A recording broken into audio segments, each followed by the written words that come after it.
Hello Happy Learners, I hope you're fine today. Je suis ravie de vous retrouver dans cette nouvelle vidéo dans laquelle je vais traiter d'un thème assez utile. Je ne fais pas de vidéo inutile, hein, vous vous en doutez.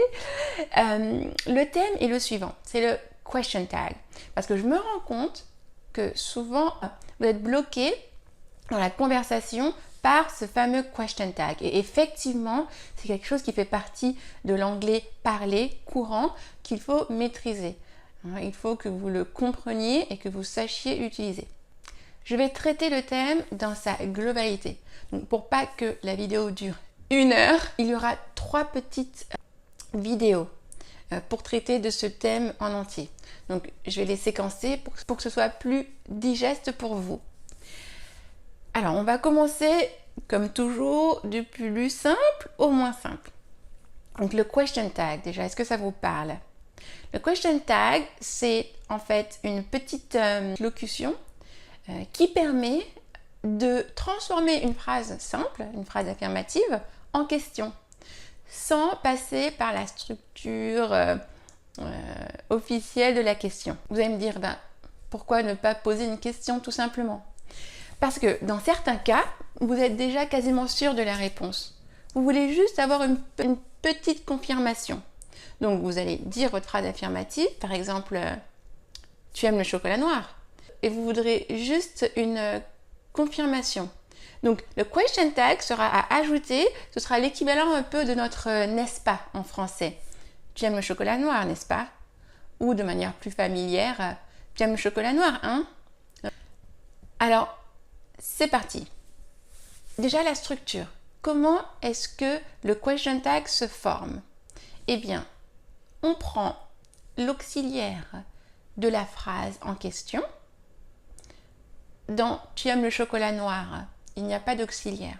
Donc s'il n'y a pas d'auxiliaire dans la phrase, c'est que l'auxiliaire à utiliser sera l'auxiliaire do. Ok? Donc on prend l'auxiliaire présent dans la phrase. S'il n'y en a pas, c'est l'auxiliaire do, à la forme inverse de la phrase. Donc si la phrase était affirmative, comme celle-là, tu aimes le chocolat noir, n'est-ce pas? L'auxiliaire sera à la forme négative. Et à l'inverse, si la phrase est négative, tu n'aimes pas le chocolat noir, n'est-ce pas? Eh bien, en anglais, l'auxiliaire sera positif. Donc plus, moins, moins, plus. On fait un peu de maths, mais ça simplifie les choses. Donc, auxiliaire de la phrase ou l'auxiliaire do à la forme inverse, suivi du sujet, du pronom.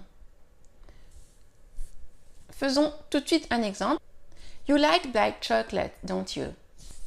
Yes, I do. Donc là, j'ai fait la phrase vraiment dans son entier. La phrase, le question tag et la réponse. Ok? Un autre exemple avec comme sujet elle, troisième personne du singulier. She loves swimming. She loves swimming. Pareil, dans cette phrase, il n'y a pas d'auxiliaire.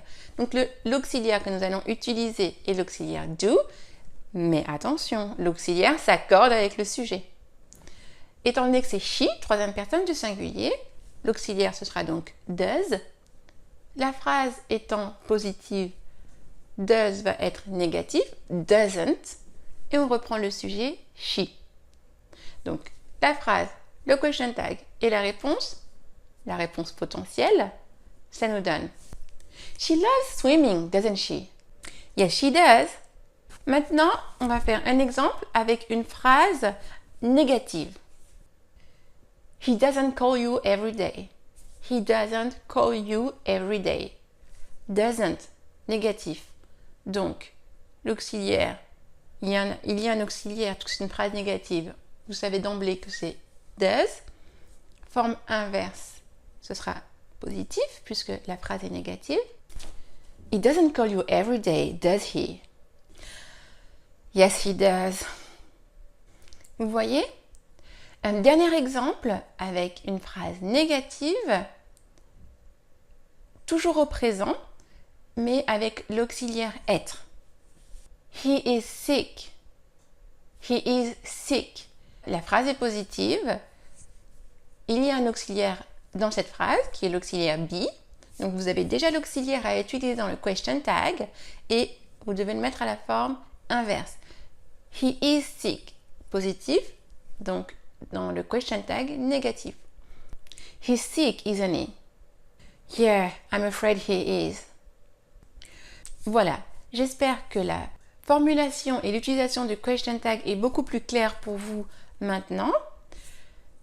Dans la prochaine vidéo, nous continuons l'étude du question tag, mais cette fois-ci avec un autre temps. Nous avons étudié le question tag au présent. Là, dans la prochaine vidéo, ce sera au passé.